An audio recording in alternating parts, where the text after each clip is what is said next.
Good afternoon, everyone. Thanks for being here. And I want to talk to you briefly about the future of automation, what it means for education. I appreciate the previous presentation and the directions that many are taking in this realm. But let me just step back a little bit. I'm Harry Petrinos. I'm an education sector manager in the World Bank. I focus on East Asia and the Pacific right now.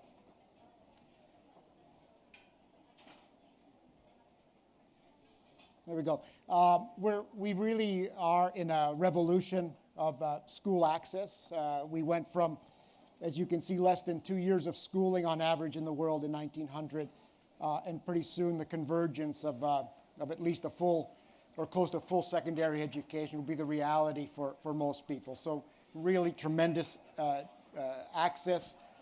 At the same time, a year of schooling is still a good investment for the individual, for society, for families in the future. Another year of schooling around the world raises earnings by about 10%. How does this compare? It outperforms any other investment you might make. Housing, stocks, bonds, bank deposits, and comparable to the so-called productive sectors. This really is the most productive sector that we have, education. But there's two fundamental issues right now that I want to address. One is on the quality side.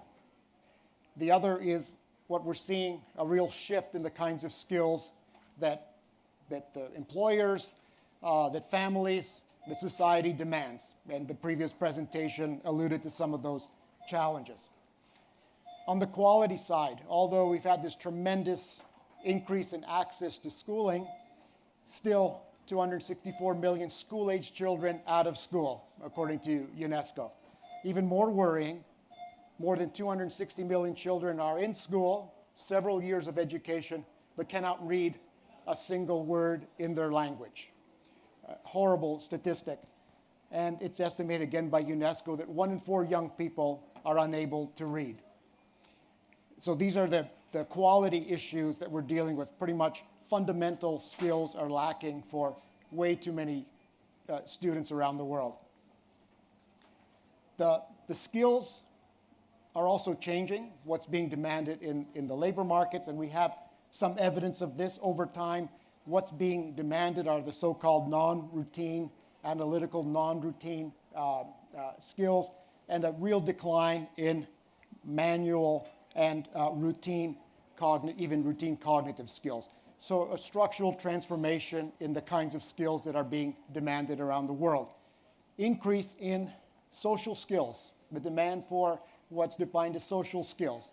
This is another huge change in labor markets and affecting labor markets, affecting school systems around the world. Automation adds another dimension to this. The fact that we've had tremendous investments in technology that can replicate many tasks. The picture here, chosen on purpose, these are manufacturing jobs. Many countries are aspiring to be industrial powers, looking for manufacturing types of employment.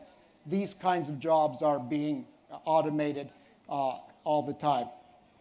There's been predictions about what the future is for the world of work because of technology. Some of the scenarios are not so promising. Stephen Hawking, a great man who passed away recently, was quoted as saying that artificial intelligence will spell the end of humankind. Elon Musk, one of the greatest investors in technology, is also concerned with artificial intelligence, what it will mean for humanity. I don't know what the future is, whether it's going to be better for humanity or not, but we know that change is coming. There have been predictions also of when the so-called change in the time when collective intelligence of machines surpasses the collective intelligence of man. If you read Ray Kurzweil, it's 2049, so a bit beyond 2030, but not that far off. And this is really where the change will be fundamental and affect us all. So far, we don't see technology progressing to the level of Skynet, so maybe we're safe for a while and we can talk about what we can do about the schools that we have now and predict or prepare for the changes. This chart from Deloitte, useful characterization of the industrial revolutions, the so-called fourth industrial revolution, where we've moved from the first one on mechanization to mass production, computers, and we've entered the fourth industrial revolution, where we have a merger of cyber and physical systems. This is the Industry 4.0, and you've heard this many times. If we're moving to Industry 4.0, the question is, where is education? Are we along this continuum? And I'd like to hear at the end your views on that. There have been predictions about the loss of jobs due to artificial intelligence, some dramatic predictions that 70%, 50% of jobs might be lost. I would say that maybe many jobs will be affected or disrupted by technology. Not to say that it will be negative, but there will be some disruption.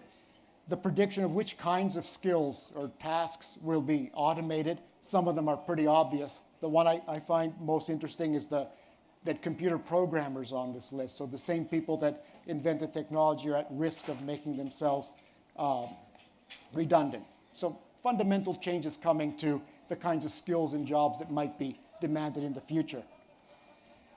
A famous Dutch economist coined the phrase, the race between education and technology, which was used to explain inequality and what we can do about it. And for much of the 20th century, education was winning this race, keeping up with the changes in the labor market, producing the skills that are needed. I'm not sure that's true anymore. This is the rate of return to higher education. Think of this in comparison to what you earned if you only had a high school degree. It was 15% in 1970. It's 15% in 2010. Not much change over a very long period of time. Well, what's happened in higher education is that the growth in enrollments far outpaces the returns to those skills. Globally, only 10% enrollment in higher education in 1970. Post-2000, it goes up exponentially almost to more than 30%, if I read it correctly. So huge increase in the supply of higher education graduates, yet the price hasn't changed. So something is happening. If I read the literature on the race between education and technology and what this means for the future, is that education is losing. Either the kinds of skills that are being produced aren't being produced at the quantity required in the labor market, or the quality is so poor that we have to pay a premium to get the same kinds of skills. So something isn't working, and this is going to affect us. It's going to affect our children and future generations. Which jobs are most likely to be affected? We call it risk. Whether it's job loss or just disruption, might make you more productive, but definitely there'll be an effect. The interesting case last year of a Japanese insurance company that laid off 30 adjusters, replaced them with IBM's Watson artificial intelligence. They were able to recoup the investment, huge investment in the technology, and to earn a return on that investment. The company became so productive. That's not part of my show. The company became so productive that they are paying the salaries of those 30 laid off workers. So huge change in one company. And these are college-educated, skilled, experienced workers. I believe this is the beginning of the change, and it's gone beyond those manufacturing routine types of jobs, moving into very skilled, educated jobs as well. And it's only the beginning. We've predicted around the world where the risk is greatest. You can't see it very well, but the countries that are today's middle income or upper middle income countries have the workers with the highest risk of jobs being automated. It's not the richest, it's not definitely the poorest. Poorest are at the risk of being bypassed by this whole revolution, but it's precisely those countries that were moving to that industrial stage, they may not get those industrial jobs. Their workers are more likely to be affected by automation. Also, the countries that have grown the fastest in the last few decades are putting themselves precisely in that high-risk category. So growth and the pursuit of the industrialization is also putting many, many workers, a majority of the workforce, at risk of disruption, if not job loss in the future. Good news is that education prevents or reduces the risk of automation. More education, less risk of automation, but even more importantly, higher levels of learning are associated with lower levels of risk. This is as true in high-income countries like Japan and as well in Vietnam. Pretty precise, consistent numbers that people that are learning, that have higher achievement, cognitive skills, reduce their exposure to risk of automation. So what can we do in terms of policy and preparing the schools for this change? I will say that the first thing is to focus on very early skills, and I would pick reading. The reason for this is the fundamental gateway skill by which every other skill is built upon. These foundations are what allows people to stay in school, learn more, build those other skills that they need. There's no substitute for early skills like reading. You could say the same for math, but I think reading is even more fundamental.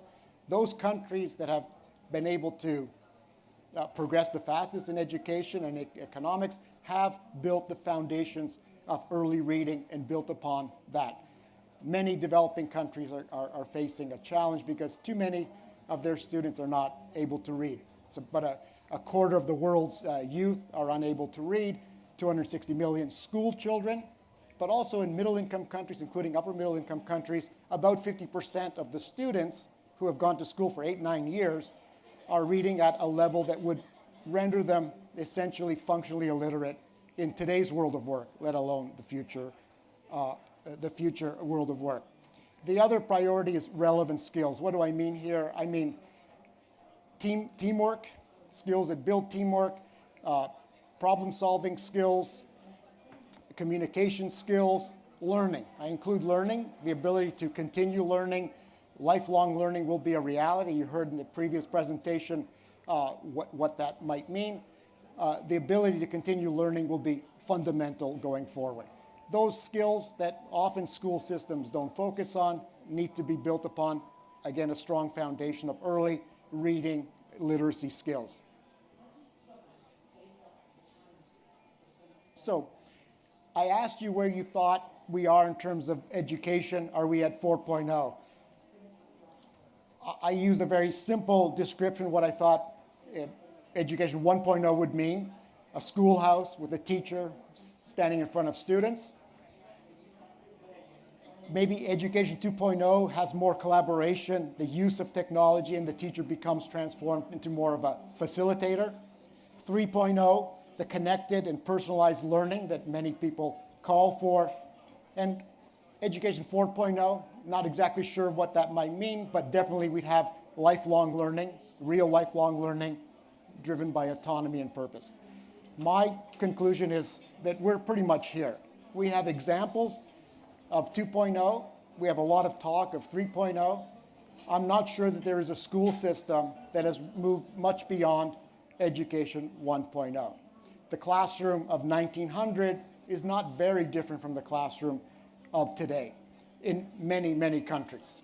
And along with the lack of learning that takes place in many, especially developing countries, we really are handicapped, and school systems are not building the foundations of preparing people for the world of work in the future, and not building upon that foundation the new skills that are required.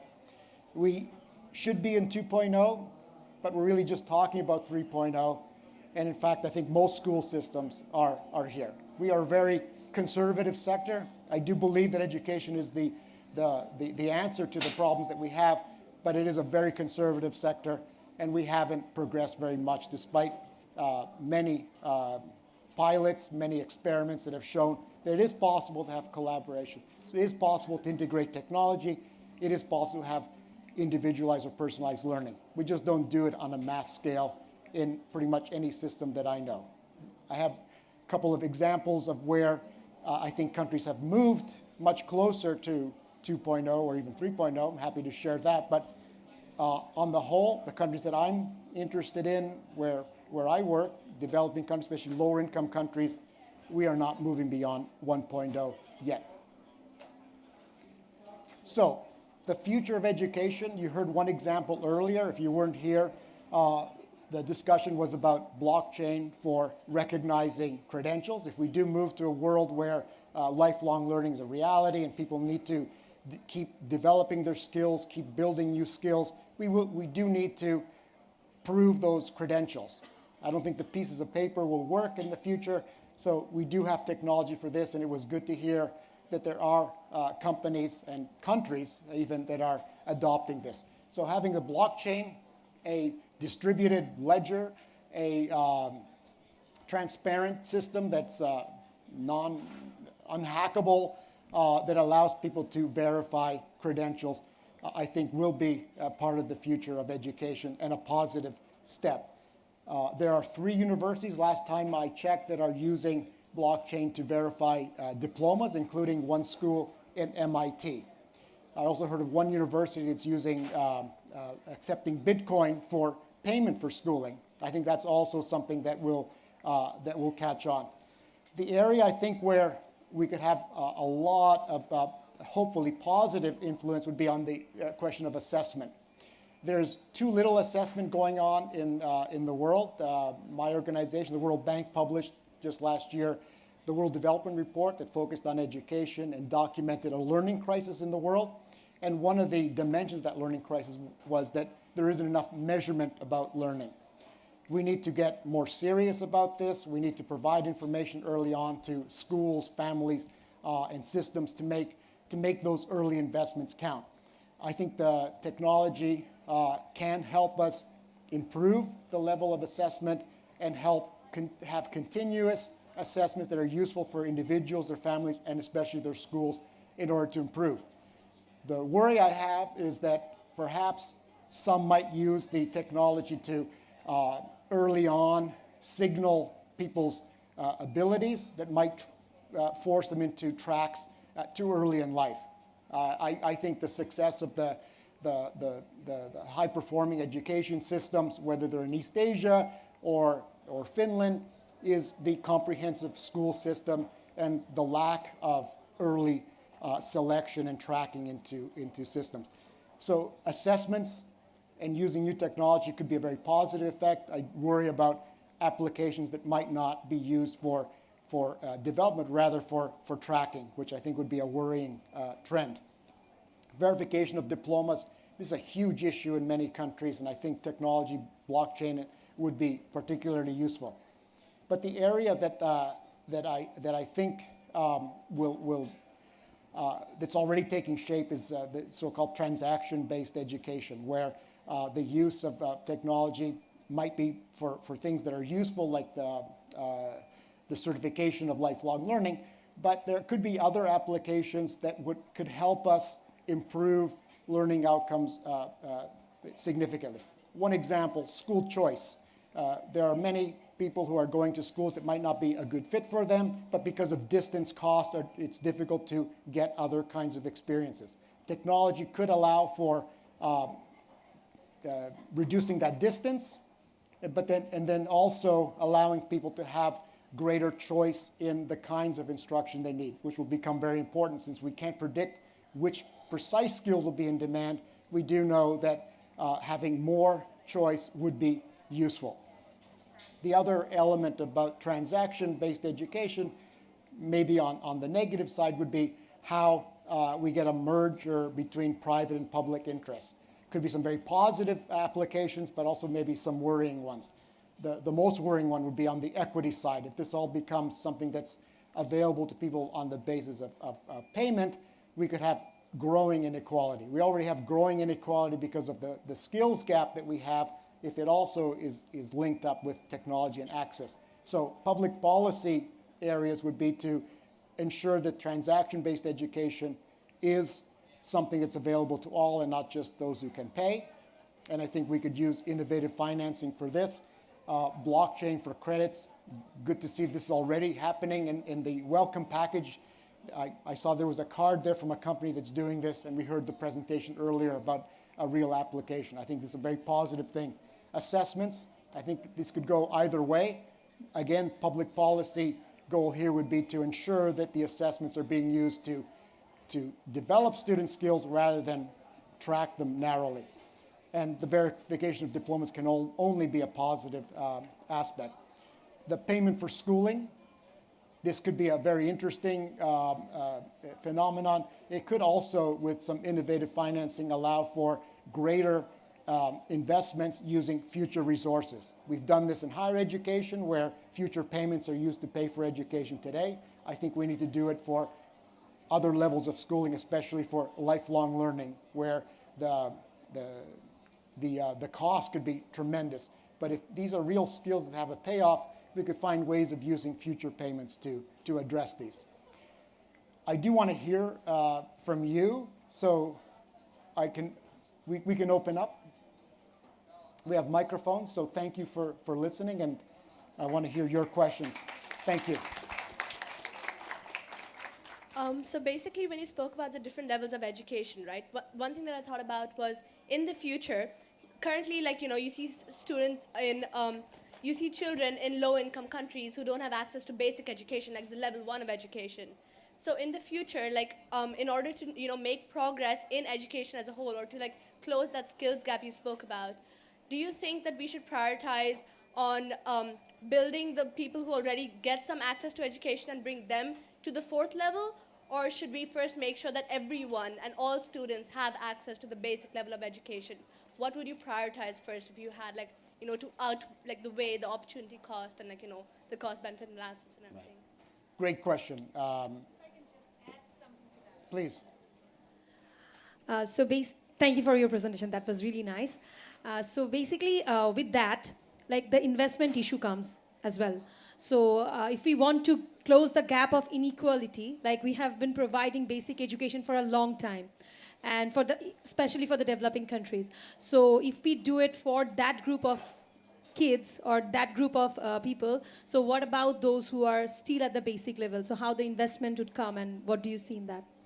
Yeah, so I think these questions are related. I think the question is, do we invest in those who already are doing well and bring up the yield in the country, or do we get a more equal distribution? My prior on that is that I think that education systems take off when there's a very broad base of mass education. I think the spillovers are much greater. The danger is that right now the private returns are very high. People will invest. We need to also ensure that there's a more equal distribution of those investments. Otherwise, inequality will grow tremendously. There could be scenarios where the country is better off, but there'd be too much inequality. And I think the benefit of education, the social benefits, which are outdo the private returns, is sufficient justification for public intervention to make sure that that base goes up. For too long, we've been focusing on access to education. I think we need to focus on access with quality. I think we have the knowledge now to make sure that we can make better investments at the basic level to ensure that level goes up. So the social returns will be much greater if more people have access to quality, fundamental skills early on. And the success of the countries that have been able to pursue high achievement and equity have focused on early skills for everyone. Korea, Japan did this, Vietnam is doing it, China is doing this. Build the base from the bottom, I would say.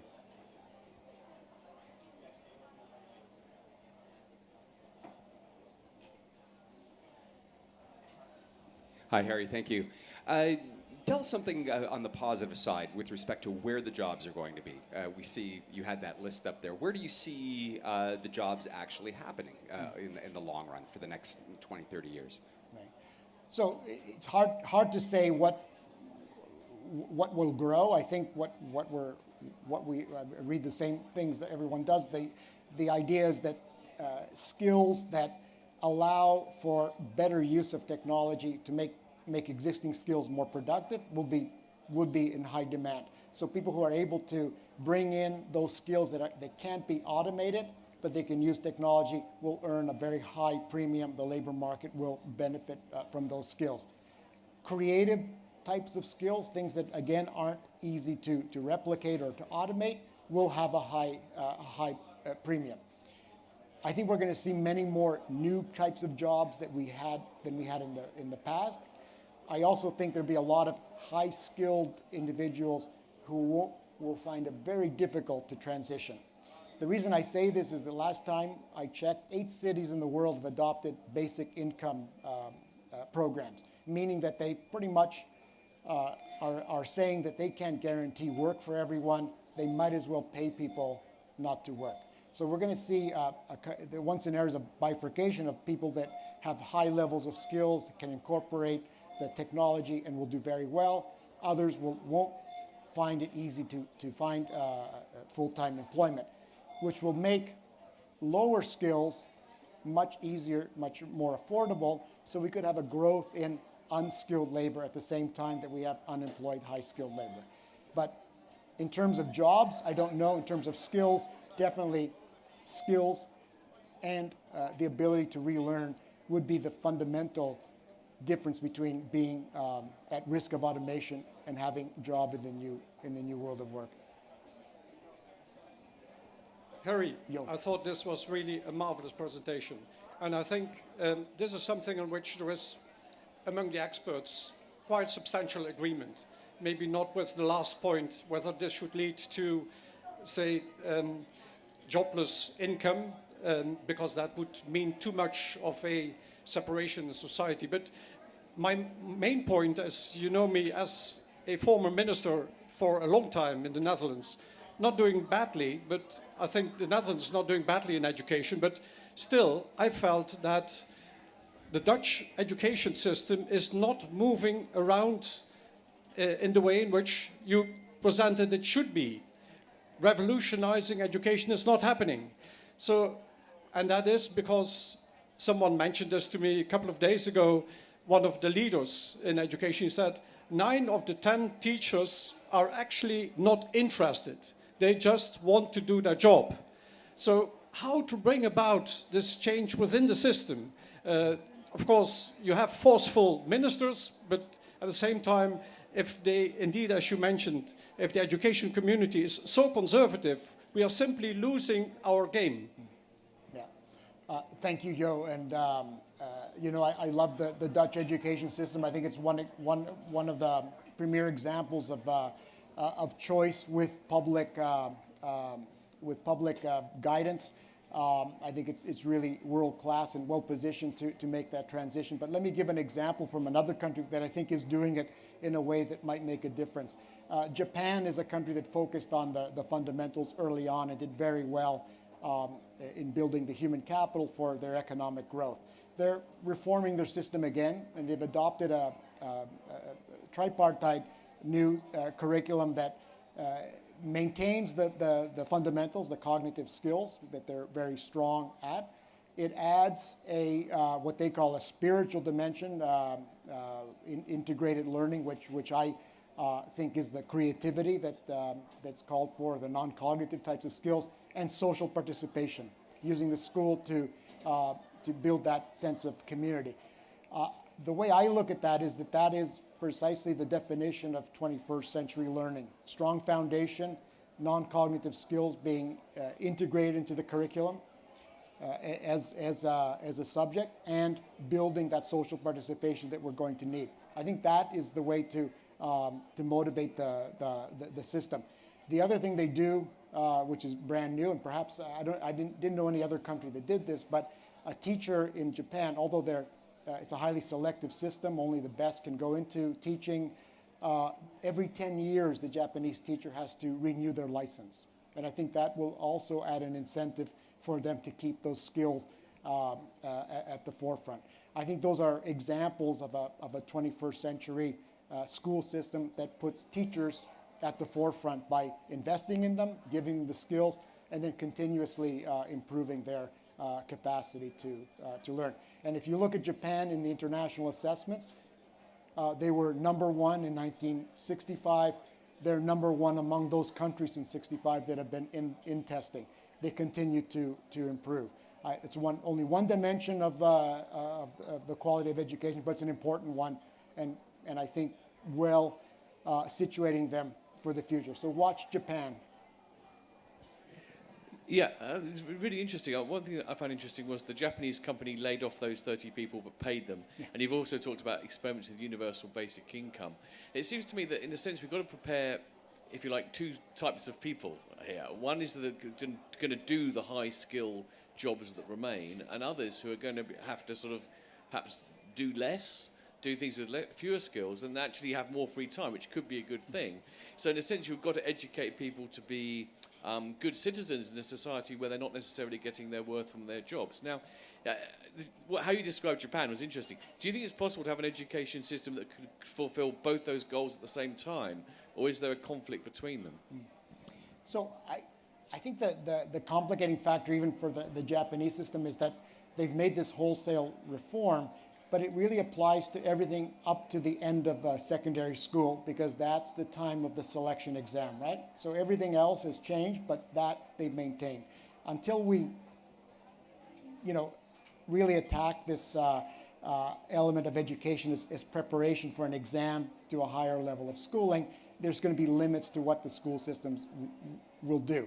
My interpretation of the Finnish miracle is that they went to comprehensive schooling from a very selective type of system. And now I heard that they're expanding compulsory schooling. I think these are the kinds of directions we need to go in and maybe get rid of the selection exam. As long as quality, we have other ways of guaranteeing that quality is being produced. The area that I worry about is the jobless future, whether it's interpreted as leisure. Keynes predicted that in the future, his grandchildren would have lives of leisure because technology would take care of all those mundane tasks. I'm not sure that we want that necessarily, and I'm not sure that it's going to be a life of leisure that we're reading Shakespeare. I think it's going to be a dire future unless we find a substitute for people. I think the identity from work is pretty much important to humans. But school systems need to adapt to that. I think we're still at the exam stage. We spend globally more than $6 trillion on education a year, and the fastest growing segment of that is test preparation. Not improving the quality, but preparing people for the next exam. It's a huge outlay that we make, which is keeping that old system going. I think more than anything else, I think that's what keeps the old system. That exam is just so important that people don't want to make these changes. Japan's a good example. They've reformed everything, but they don't want to touch that part because they know that is the area to success. You cram for the exam, you do well in that exam, it's your future. And many countries have that same kind of system. We need to address this somehow. Hi there, Harry. Luke from KHDA here, the Private Education Regulator. Good to see you again. I was very interested when you're looking at the 4 industrial revolutions and juxtaposing that with the education revolution that hasn't gone as far.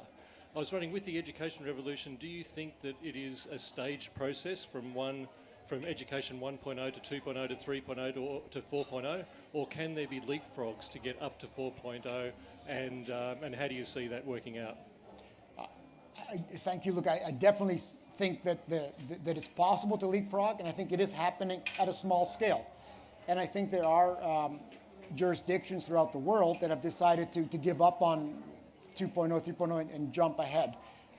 But they're doing it in a way that's great for those kids in that particular school, but it's having no impact on the broader system.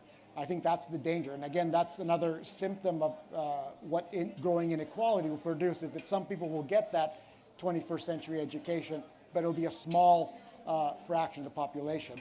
That's not going to be, that's great for those families, those students.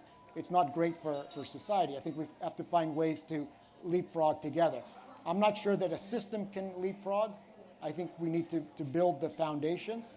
And unless we get the basic fundamental skills in the first 4 years of schooling, not much else you can do for those children. And we don't want to be in a situation where it's a quarter of the population that's unable to read. I hope by 2030 we don't have numbers like this. Hi. There's a microphone. Yeah. Oh, sorry. I didn't Thank see you. it. Thank you for that excellent presentation. So I had a question on one of the comments you make. So our organization, Awe Academy, does exactly what you described. We're future-proofing high school students by teaching them these 21st century creative, higher-ordered skills that will keep them relevant when artificial intelligence takes over. And everything we do is very non-traditional. We don't have traditional exams. We focus on activities and formative assessments. But one of the pushbacks I always get from principals and industry leaders is how do you quantify your success in these contexts? And how do you gather the data to measure the impact of such non-traditional, non-exam driven curricula? So I was wondering if you have any comments on that. Precisely, I don't. I think the work you do is great. I don't know yet how we can do that, but I'm sure that in one of those technology examples, there is something that could be done to measure this. I think the danger we have is that we're good at measuring cognitive skills because we have exams and we can correct answers, but what do we know about non-cognitive skills is usually from self-reported information, right? So it is possible to observe these skills, be very expensive to make that examination. Can we find a way where technology can help us? Are there proxies for this? I think there is something that could be done. I think we need to continue to explore this, do more research on it.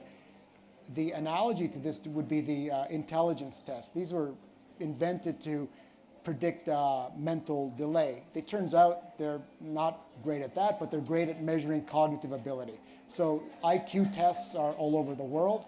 They produce information on really what are cognitive skills. How do I know that?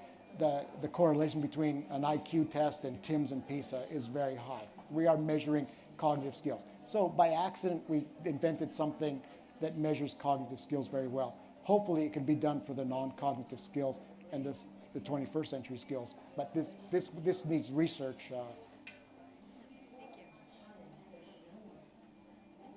Hi, I have a question. My name is Margarita, and we lead a life skills company in Shanghai, China. So we focus on developing soft skills for both public and private sector. So being in public sector before in China, I can see that they are mostly focusing, just like most countries, on what you say is reading the basic skills, right? Developing the basic skills. When we develop life skills and we bring these curriculums to schools, they find it difficult to integrate with the curriculum. So that's my question. As you mentioned, we have to focus on the basic skill. At the same time, we have to focus on developing soft skills, which are essential. Yeah. So, especially for you working in developing countries, how do we put that together in order to reach the result that we actually want? Thank you. I think the approach of bringing these together might be difficult because in many classrooms, especially in developing countries, it's already a challenge for the teacher that works in a very heterogeneous classroom, often a large classroom. It's hard enough to teach those basic skills.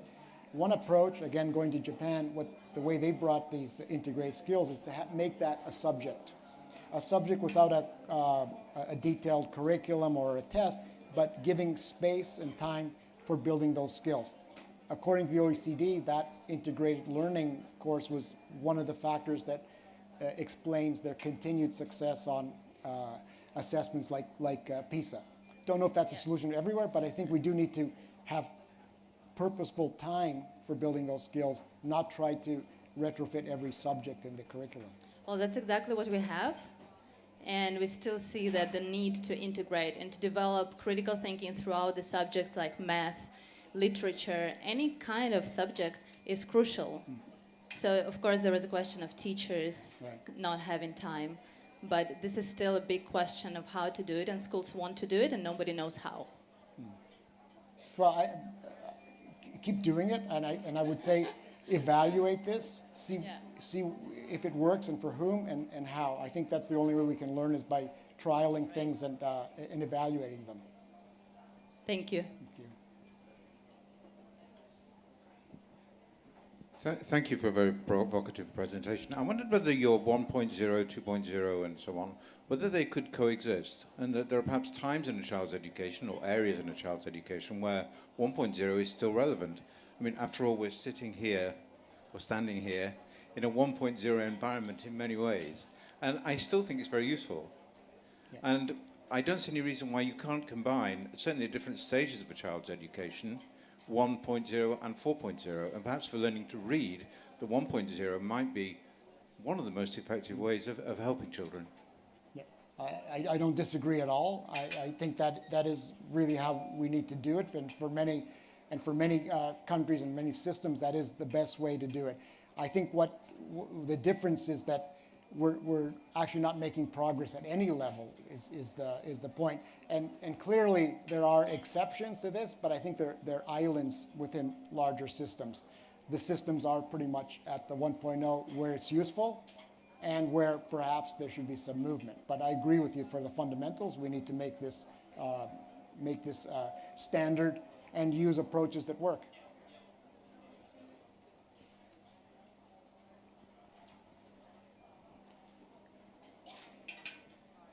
So I think we're out of time. Thank you very much for staying with me, and thank you for the comments and questions.